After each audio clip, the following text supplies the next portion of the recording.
सुप्रभात मेरे प्यारे बच्चों, आप कैसे हैं? मैं आशा करता हूँ आप स्वस्थ होंगे, सुरक्षित होंगे।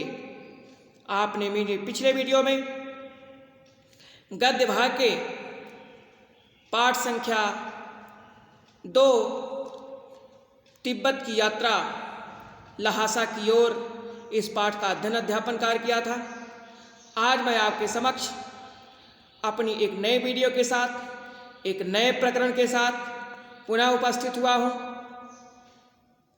तो आप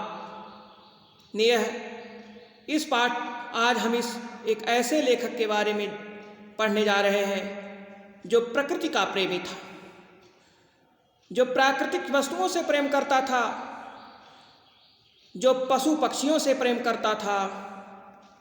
तो ऐसे लेखक, उनका नाम है जाबिर हुसैन, जिनकी रचना का नाम है सांवले सपनों की याद।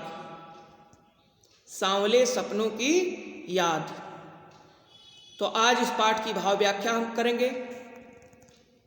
तो चलिए इस पाठ को जानने से पहले हम लोग जाबिर हुसैन के बारे में जान लेते हैं कि जाबिर हुसैन कौन थे, इनका जन्म कब हुआ, कहाँ हुआ और इनकी क्या रचनाएं हैं। तो चलिए देखते हैं। जाबिर हुसैन, इनका जन्म 1945 ईस्वी में नौनही राजगीर गांव में हुआ था, जो कि नालंदा जिला बिहार में पड़ता है। ये अंग्रेजी भाषा तथा साहित्य के प्राध्यापक रहे। सक्रिय राजनीति में भी भाग लेते हुए ये सन 1977 में मुंगेर से बिहार विधानसभा सदस्य निर्वाचित हुए और मंत्री बने। ये वर्ष 1995 से विधान परिषद के सभापति भी रहे। इस प्रकार से इन्होंने राजनीति में भी जिस प्रकार से बढ़ चढ़ करके भाग लिया, उसी प्रकार से इन्होंने साहित्यिक क्षेत्र में भी बढ़ चढ़ करके भाग लिया। इन्होंने अपने जीवन में प्रकृति से संबंधित रचनाएं की, इसलिए इन्हें प्रकृति प्रेमी भी कहा जाता है। जाबिर हुसैन को प्रकृति प्रेमी या पक्षी प्रेमी के नाम से भी जाना जाता है। तो चलिए इस पाठ की कहानी पर बढ़ते हैं हम लोग। तो इस कहानी को जानने से पहले पाठ का परिचय जान लेते हैं। सांवले सपनों की याद पाठ में एक व्यक्ति का चित्र खींचा गया है। लेखक कहते हैं कि सुनहरे रंग के पक्षियों के पंखों पर सांवले सपनों का एक हुजूम सवार रहता है और वह पक्षी मौत की खामोश वादी की तरफ चला जा रहा है। सालिम अली इस मौत से बहुत ही दुखी तथा नाराज थे। वे लोग पक्षियों को आदमी की तरह देखते हैं। उनका कहने का आशय यह है कि पक्षियों से प्रेम करिए। यदि पक्षियां इस संसार में नहीं रहेंगी तो वातावरण पर उसका कुप्रभाव पड़ेगा। वे एक मानव की दृष्टि से पक्षी से प्रेम करते थे, इसलिए वे पक्षियों से बहुत लगाव रखते थे। वे कहते हैं कि वे अपने कंधों पर सैलानियों की तरह अपने अंतिम सफर का बोझ उठा चल पड़े हैं, अर्थात उनका अंतिम समय आ गया है। वे एक ऐसे वन पक्षी की तरह प्रकृति में विलीन हो रहे हैं जो आखिरी गीत गाने के बाद मौत की गोद में जा बसा। अर्थात वे अपने जीवन में सब कुछ कर चुके हैं। अपने जीवन के जितने भी कर्म क्षेत्र के कार्य रहे हैं उनको करके अब मृत्यु की तरफ बढ़ रहे हैं, अर्थात उनकी वृद्धावस्था आ गई है और वे मृत्यु की साये में धीरे धीरे उसकी आगोश में चलते चले जा रहे हैं।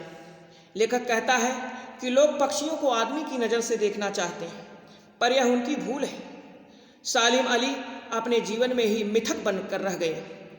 यह तो पता नहीं, वे कहते हैं कि यह तो पता नहीं कृष्ण ने वृंदावन में कब रासलीला रची। कृष्ण ने वृंदावन में कब रासलीला रची, पर वहाँ की नदी का सांवला पानी पूरे घटनाक्रम की याद दिलाता है और यह कराता है कि कोई आएगा और बांसुरी की धुन का जादू पूरे माहौल पर छा जाएगा। अर्थात श्री कृष्ण आएंगे और बांसुरी बजाएंगे।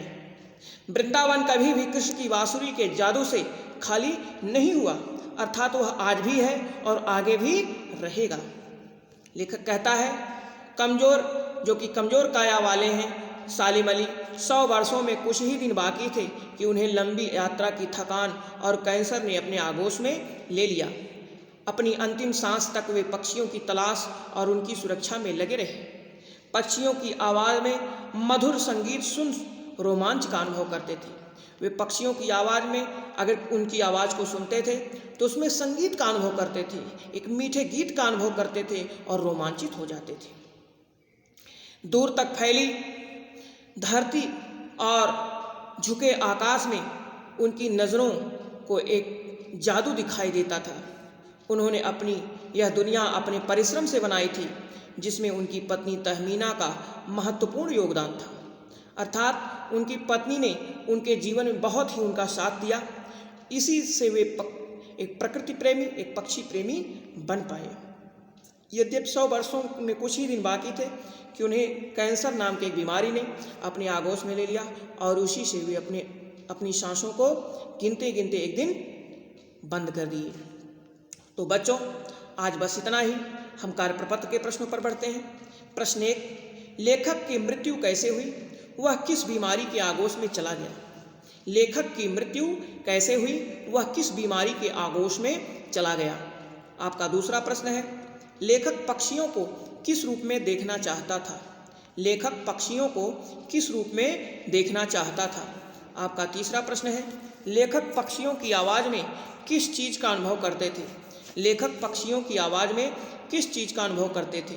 आपका चौथा एवं अंतिम प्रश्न है, सालिम अली के स्वभाव का वर्णन अपने शब्दों में कीजिए। सालिम अली के स्वभाव का वर्णन अपने शब्दों में कीजिए। तो आज बस इतना ही। हम आपसे अपनी एक नए वीडियो के साथ पुनः मिलते हैं। तब तक के लिए धन्यवाद।